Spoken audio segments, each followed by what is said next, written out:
비밀이 드러나기 전까지는 우리는 비밀을 알 수 없습니다. 아무리 알아내려고 하고 궁리하고 짐작하고 그래도 말해주지 않으면 알 수 없습니다.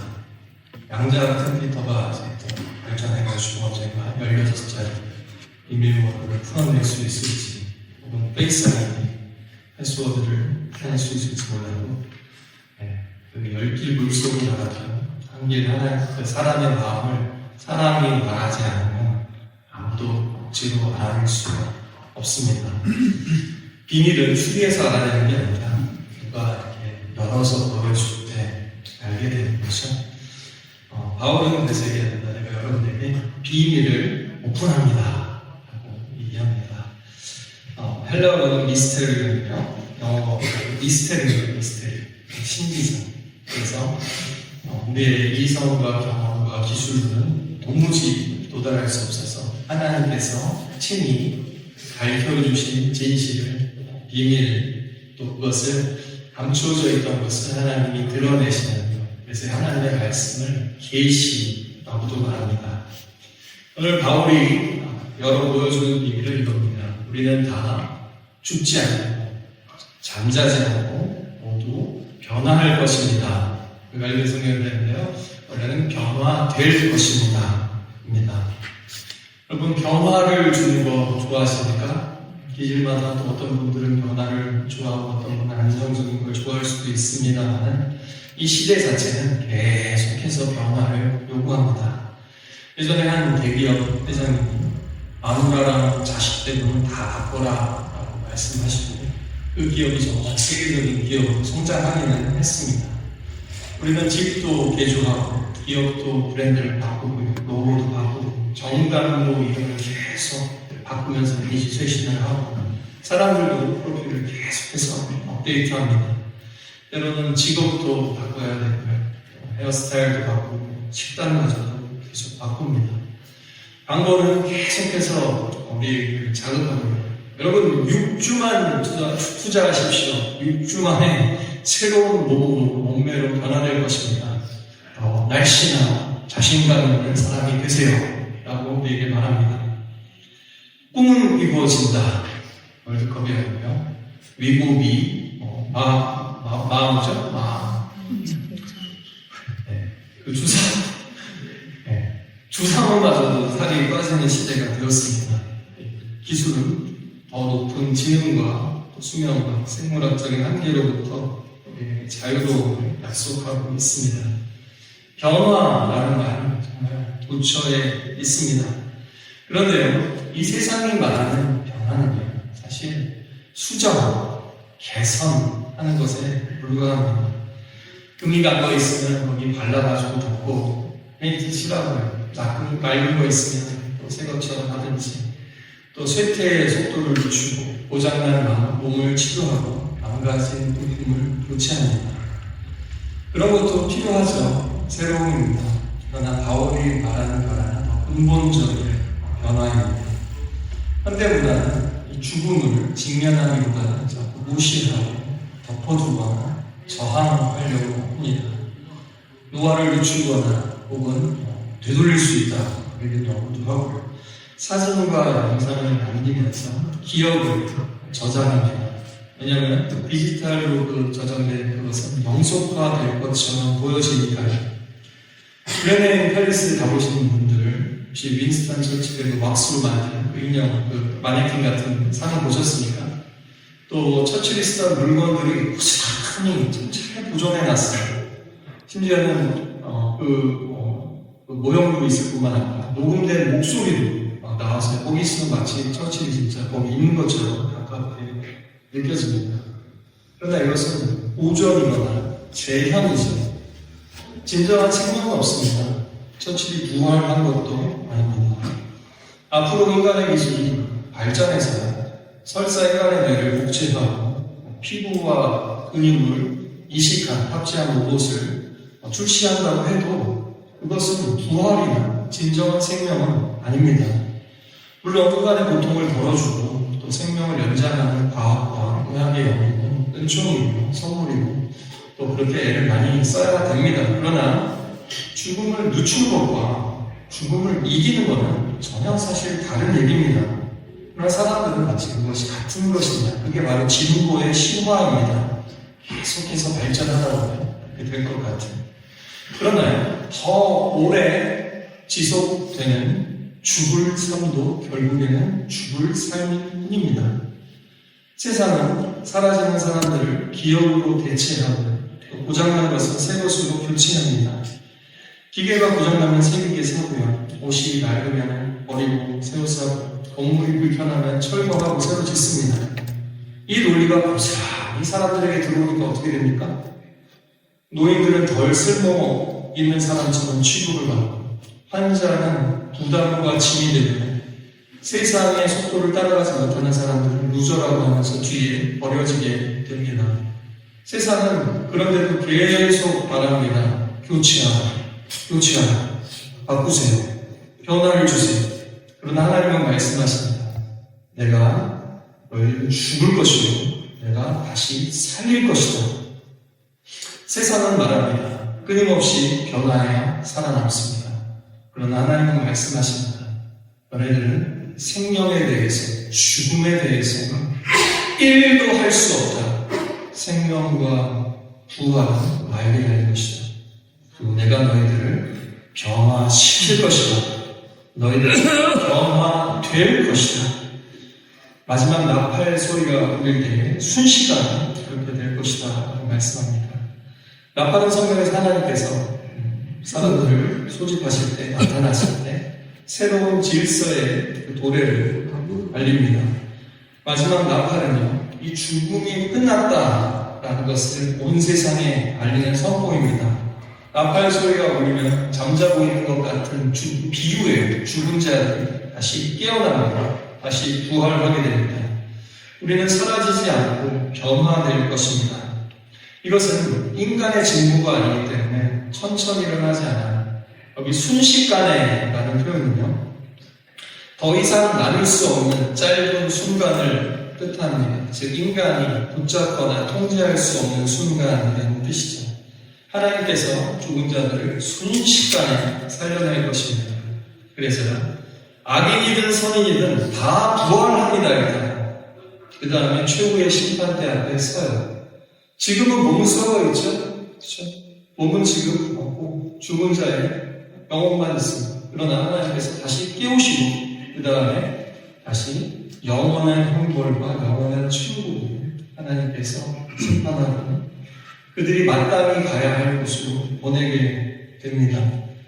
그런데도요, 우리는 인간이 뭔가 해내는 것을 더 좋아하기 때문에 이 사실을 받아들이기 어려워합니다.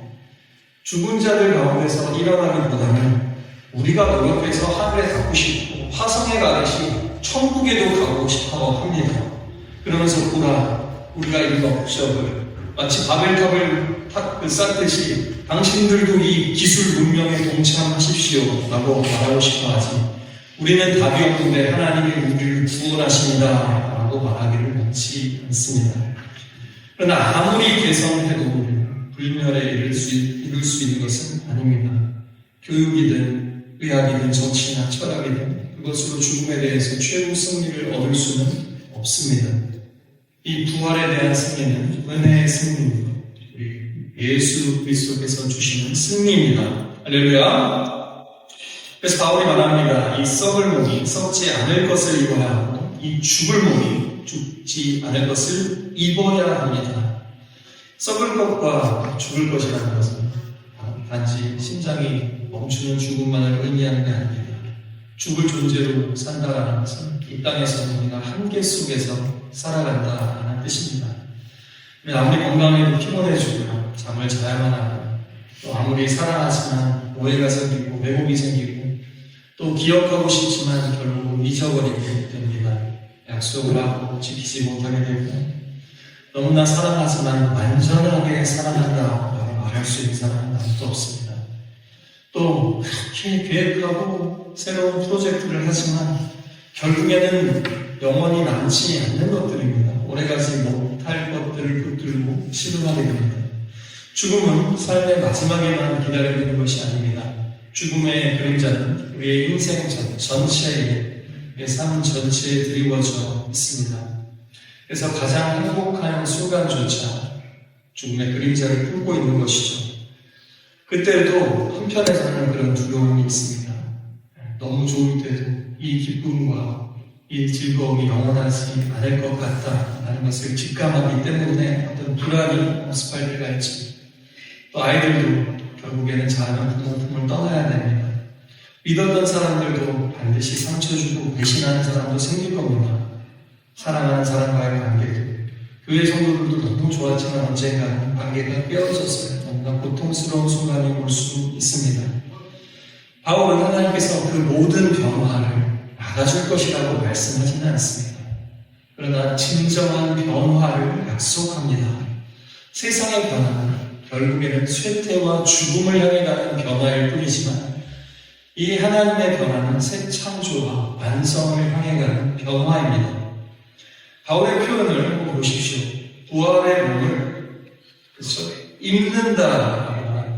그리고요. 마치 이거예요. 다른 옷을 갈아입어도 저는 저예요. 그렇죠? 옷을 갈아입어도 나는 변하지 않는 것처럼 우리가 부활의 몸을 입어도 지금 이 땅에서 나 생각하고 감정을 느끼고 관계를 맺을 수 있는 나는 변하지 않습니다. 그래서 이 몸을 폐기하시는 게 아니에요. 죽어서 묻힌 사람의 몸도요 다시 부활시키신다라는 겁니다. 하나님은 우리를 몸으로부터, 죽을 몸으로부터만 구원하시는 게 아니라 우리의 몸 자체를 변화시키고 우리의 몸을 구원하시는 겁니다. 바울은 앞에서 그래서 씨앗의 비유를 들어요. 여러분, 씨앗은 개선되는 게 아니에요. 수비되는 게 아니에요. 진정으로 씨앗이야말로 생명을 머금고 있는 것처럼 안 보이죠. 딱딱하죠. 그런데 어떻게 됩니까? 변화됩니다. 우리는 근데 나무를 보기 전까지 씨앗을 보고 있을 때는 이게 뭔지 잘 이해가 안 돼요. 그러나 땅속의 식물은 어떻게 됩니까? 거대한 식물이 되고 엄청난 열매를 맺을 수 있는 것이 그 작은 씨앗 하나입니다. 우리가 이 땅의 삶을 보면 그렇다는 거예요.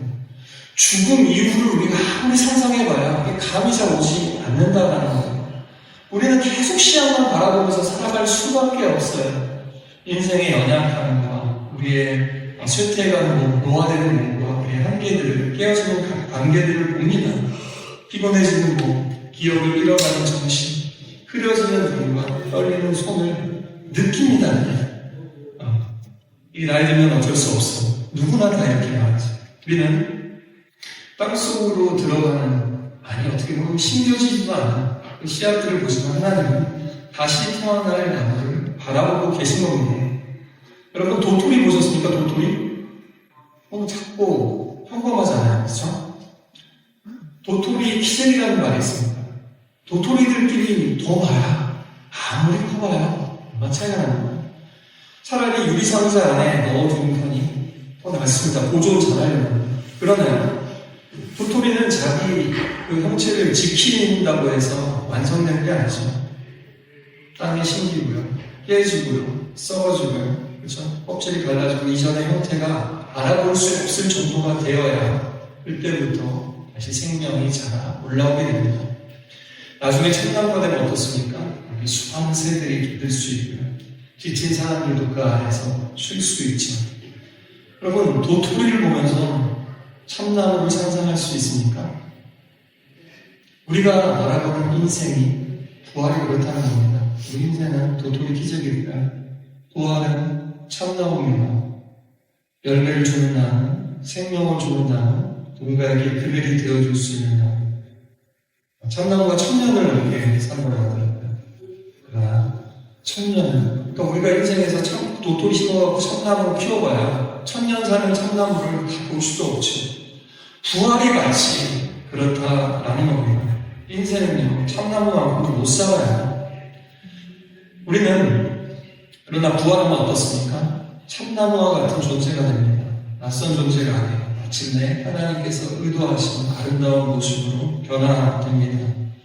여러분, 이 땅에서 서로의 모습을 보면서 우리 잘난 사람들도요, 도토리 키재기입니다. 따라해보실까요? 인생은 도토리 키재기입니다.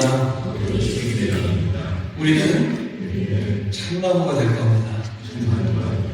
하나님의 참된 나무가 될 것입니다. 할렐루야. 그날을 바라볼 수 있길 바랍니다. 두 번째로요. 이 변화는 죽음의 변화입니다. 죽음에서 영원한 생명으로 변화이십니다. 바울은 계속해서 말합니다. 이 썩을 몸이 썩지 않을 것을 입고 이 죽을 몸이 죽지 아니하는 것을 입을 때 기록되어 있는 이 말씀이 이루어질 것입니다. 사망이 삼켜져 승리를 얻었도다. 사람을 삼키고 가정을 삼키고 계획과 미래를 삼키는 것이 바로 죽음의 세력입니다. 죽음이 삼키는 자입니다. 우리가 아무리 내년에는 어디 여행 가야지 했지만 그 시간이 다시는 오지 않을 수도 있습니다. 이번에도 너무나 안타까운 강진으로 인해서 수많은 사람들의 생명이 삼켜졌습니다.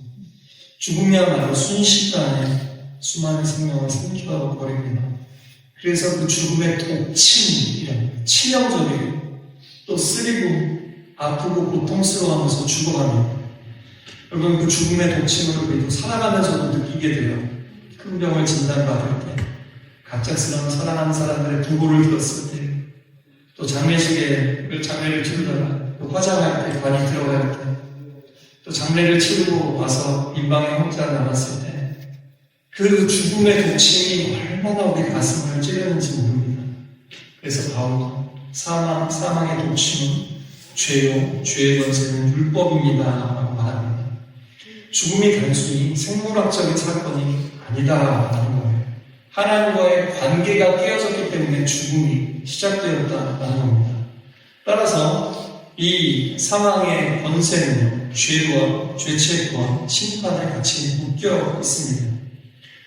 원래 율법은요 선한 것이었습니다. 선악과를 먹지 마라. 또 구약의 그 율법들은요 십계명은요 생명을 위해서 주신 것을 죽으라고 주신 게 아니에요.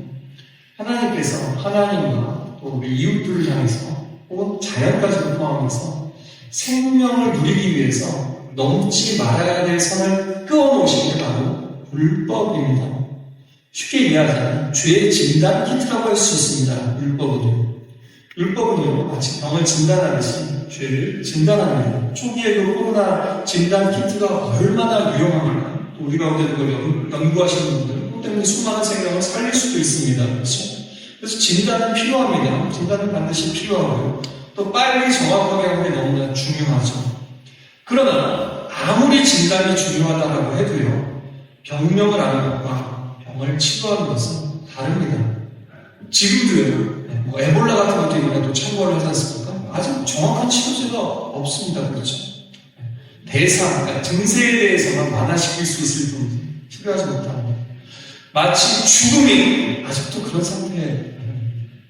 율법은 이미 인간을 다 진단할 수 있어요.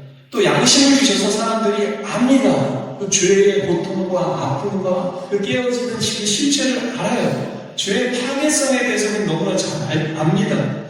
그러나 아직 치유는 완전히 되지 않았다. 그러나 예수님은 이미 치유제를 확보하고 계시고 우리에게 주실 것이다.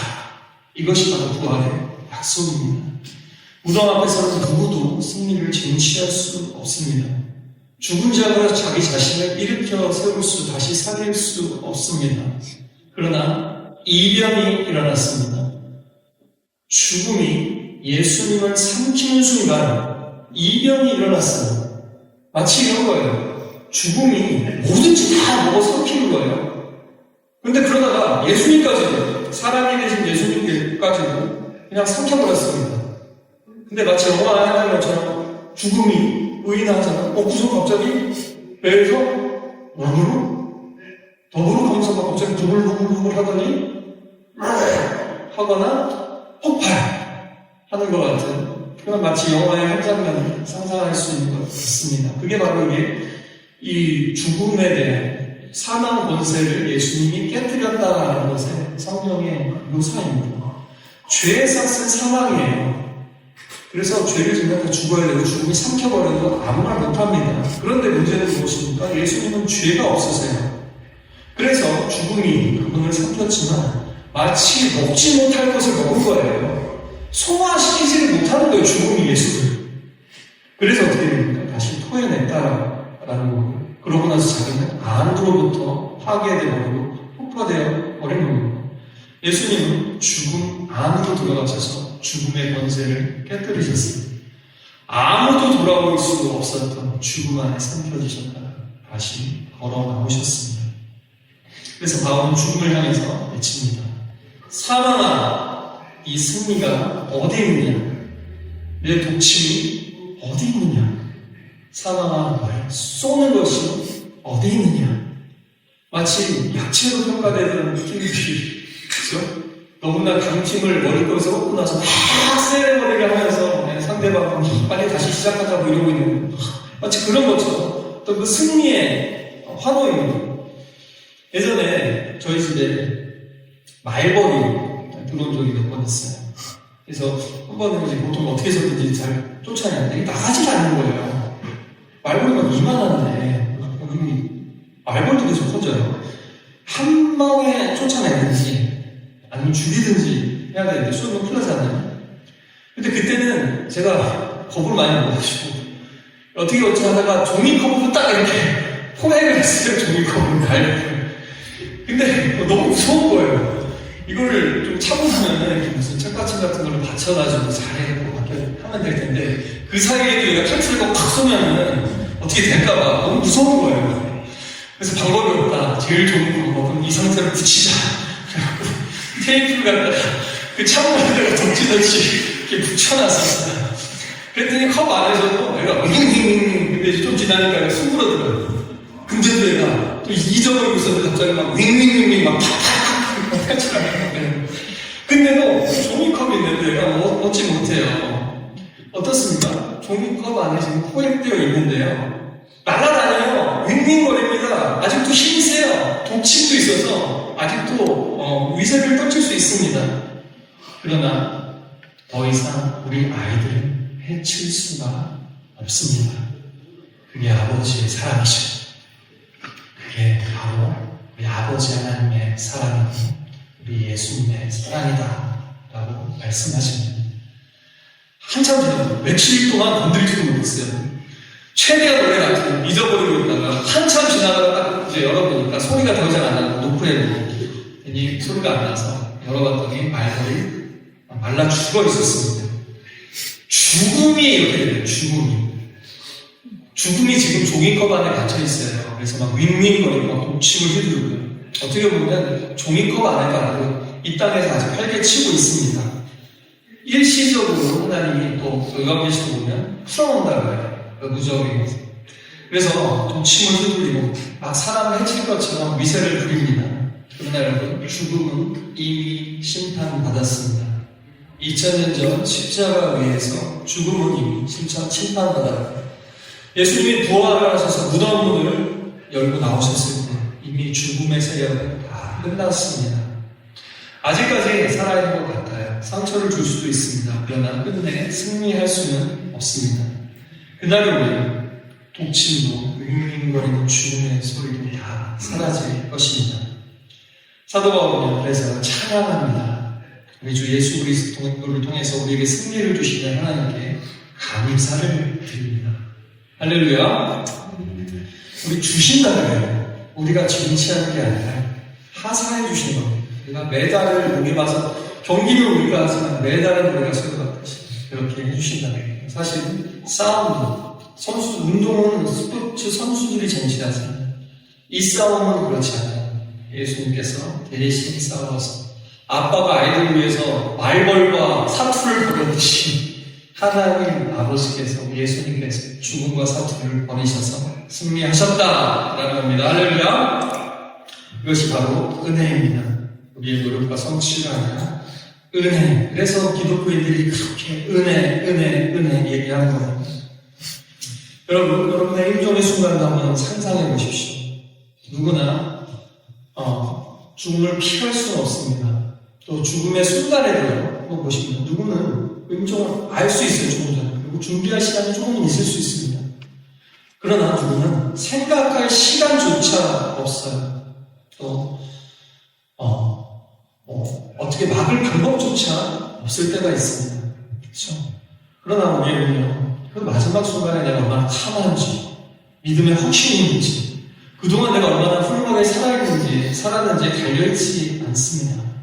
내 소망은 하나님이 우리를 붙들고 있다, 붙들고 계시다 라는 사실에 있습니다. 우리 모두는 썩을 존재, 죽을 존재이기 때문에 하나님의 생명과 은혜가 필요한 따름입니다. 부활은 그냥 다시 숨쉬는 것이 아니라 죄와 죽음의 권세로부터 영원히 자유롭게 되는 것입니다. 다시는 쇠퇴하지 않고, 다시는 상실하지 않는 사랑, 다시는 죽음의 그림자에 위협받지 않는 하나님과의 영원한 사귐 속으로 들어가는 것입니다. 사도 바울은 마지막으로 이렇게 권면을 합니다. 58절 보면요. 그러므로 내 사랑하는 형제들이여 굳게 서서 흔들리지 마십시오. 여러분의 수고가 주 안에서 헛되지 않음을 알고 항상 주의 일에 더욱 힘쓰는 사람들이 되십시오. 그러므로 바울은 부활을 말한 뒤에 세상을 떠나라, 속세를 떠나라, 세상의 집착을 버리라 라고 얘기하지 않습니다. 또 그날이 오니까 마지막 날만 바라보면서 계산하면서 살라고도 하지 않습니다. 며칠 이러면서 아무것도 하지 않았지 하늘만 바라보라고 하지 않았어요. 제자들이 멍 때리고 있었잖아요. 예수님이 승천하실 때. 그렇죠? 그러나 그렇게 살아가지 말라고 했습니다. 우리를 다시 지지고 뽑는 치열한 삶의 현장으로 부르십니다. 다시 세상 속으로 보내십니다. 우리 몸이 다시 살아나고 지금 우리가 수고하는 이 몸도 다시 새로운 몸으로 변화될 것을 알기에 지금 우리가 몸으로 하는 일이 또한 중요하다라고 말씀합니다. 부활은 이 땅의 수고를 허무하게 무의미하게 만들지 않습니다. 오히려 진정한 영원한 가치를 주며 또 영원의 무게를 줍니다. 그렇다고 해서 모든 일이 다 잘 될 것이다, 성공할 것이다 라고 말하지 않습니다. 우리 삶의 많은 부분은 여전히 헛되게 느껴질 때가 많습니다. 노력했지만 결과가 좋지 않아. 기도했음에도 불구하고 응답이 없는 것 같고, 내가 그렇게 사랑했는데도 돌아오는 게 없고 보상받지 못하는 것 같은 시간도 너무나 많습니다. 용서는 했지만 예전처럼 회복되지는 않고, 나도 상대방도 같은 잘못을 반복할 때가 너무나 많습니다. 또 악인이 잘 나가고 오래 살고 여기는 의인들이 핍박받고 단명하는 일도 너무나 많습니다. 어려운 형편 속에서 아픈 가족이나 옆에 있는 사람들을 돌보면서 하루하루를 함께 견디는 사람들의 수고는 역사책에도 뉴스에도 기록되지 않습니다. 그런데도 여전히 세상에서는 도토리 키재기 하면서 성공과 결과로 판단하려고 합니다. 바울은 모든 수고가 영원히 남는다라고 말하지는 않습니다. 생각해보세요. 우리 욕심과 야망은 영원 남을 가치가 있는 게 아니잖아요. 이 땅에서 범죄들은, 죄악들은 영원히 남을 가치가 있는 게 아니잖아요. 그러나 바울은 약속합니다. 우리의 모든 수고가 헛되지 않습니다. 단 주 안에서, 예수 안에서 수고하고 인내하고 사랑하고 생명을 살리기 위해서 우리가 애쓰는 모든 것들은 절대로 헛되지 않습니다. 그래서 부활을 믿는 사람들은요, 내가 할 수 있는 것은 아무것도 없어 라고 말하지 않습니다. 거꾸로 모든 것이 내게 달려있는 것처럼 행동하지도 않습니다. 우리 모두는 내가 애쓰고 수고한 결과를 보지 못할 수 있습니다. 어떻게 보면 40년 전에 여기서 개척하셨을 때 하나님 이 옥스포드 땅의 옥스포드 한인교회를 이렇게 씨처럼 심으셨습니다. 우리는 알 수 없지만 이 교회가 구원의 방주가 되게 하시고 문 닫는 교회도 많고 또 한인들이 오고 가는 가운데 어떻게 될지 모릅니다. 하나님 이 교회를 지켜주세요 하면서 지금 우리처럼 식사를 준비하고 예배팀을 하고 말씀을 전하시고 신방을 하고 수많은 사람들이요, 지금 이런 거를 보지도 못하고 계신 분들이 더 많죠. 나와 계신 귀한 우리 성도님들이 계시지만 못 보고 계신 분들도 너무나 많습니다. 우리 인생도 그렇습니다. 지금 우리가 수고하고 살아가는데 보지 못할 수 있습니다. 그러나 다 마치거나 완성하지 못해도 괜찮다라는 겁니다. 우리는 인류를 구원하라는 사명을 받은 것이 아닙니다. 그래서 지금 여기 내게 맡겨진 일, 내게 맡겨진 사람들에게 최선을 다하라는 사명이 주어졌을 뿐입니다. 그래서요, 부활을 믿는 사람들은 이 세상을 현실을 초월하고 도피하지 않고 더 현실을 충실하게, 더 충성스럽게 살아가는 것입니다. 왜냐하면 예수님 안에서, 하나님의 말씀 안에서, 성령 안에서 우리가 수고하는 모든 것은 참나무가 되고 또 다른 도토리를 무수하게 품는 나무가 되듯이 그런 예수 그리스도의 십자가 나무와 같은 참된 나무가 될 것이기 때문입니다. 말씀을 읽겠습니다. 첫째 아이가 4살쯤이나 5살쯤 됐을 때 제가 사역하던 교회에서 화장실에 갔다가 그가 안에서 문을 잠가버린 거예요. 그래서 혼자 안에 갇혔습니다. 이 구조가 두꺼운 철문으로 되어 있었어요. 얼마나 놀랬겠습니까? 그렇죠? 네, 관리하시는 집사님 빨리 달려와서 말씀드렸더니 이 철 가는 그 그라인더를 가지고 오셔가지고 자물쇠 주면을 이제 발라내기 시작하셨습니다. 그러니까 괴음이 나잖아요. 쇠로 이제 나무도 하니까 엥 하는 막 괴음이 납니다. 그러니까 막 그 소리가 막 제 심장을 막 긁는 것 같은 거예요. 애는 얼마나 안 그래도 무서울 텐데 이 소리는 더 무서운 것 같은 거예요. 막 이런 소리가 나요. 난생 들어보지도 못한 소리가 막 혼자 갇혀있는데, 그리고 막 불꽃이 막 튀죠. 아마 딸에게는 그 소리가 더 위협적으로 들리지 않았을까 싶습니다. 그런데 그런 딸아이에게 제가 이렇게 설명을 한다면 안심이 되었을까요? 리나야, 이거는 철되어 있어서 힘으로는 열 수가 없고 아빠가 부실 수가 없어. 그래서 지금 집사님이 고속으로 회전하는 연마석으로 된 그 그라인더를 이용해서 마찰력으로 금속을 조금씩 깎아내고 있단다. 지금 들리는 소리는 무서워하지 마. 회전하는 말과 철문이 충돌하면서 생긴 그 공기의 진동이 울려서 너 귀 속으로, 달팽이관 속으로 들어가서 들리는 소리야. 지금 저 불꽃은 떨어져 나온 금속 조각이 또 마찰력으로 달아오르면서 상하되는 현상이에요. 아빠가 지금 물리적으로 계산해보니까 한 10분 정도면 개방될 것으로 예상되니까 침착하게 기다리렴. 그러면은 아이가 그렇군요, 충분히 이해했어요 하면서 킥함하고 세이프를 할 수 있겠습니까? 아니죠. 4살짜리 아이에게 필요한 것은 금속구멍도 아니고 음향도 아니고 산화 반응식도 아닙니다. 그죠? 그래서 그거 하기 전에 제가 문 밖에서 아이에게 얘기했습니다. 큰 소리가 날 거야. 무서워하지 마. 아빠 밖에 있어. 열어줄 거야. 무섭지? 괜찮아? 이게 훨씬 나은 거 아니겠습니까? 아빠가 밖에 있다는 사실, 아빠의 목소리, 문이 열리는 원리가 무슨 소용이 있겠어요? 무슨 소용이 있겠습니까? 애한테. 오늘날에도 죽음과 부활의 원리를 설명해주면 믿겠다 이런 사람들이 있어요. 설명보다. 근데 아직 그 인간의 그 과학을 설명 못합니다. 지금 의학이 생명이 어떻게 시작되고 끝나는지 완전히 설명 못하잖아요. 근데 그걸 창조해내고 끝내는 것은 어떻겠습니까? 설명보다 존재가 필요하고 해답보다 목소리가 필요한 것입니다.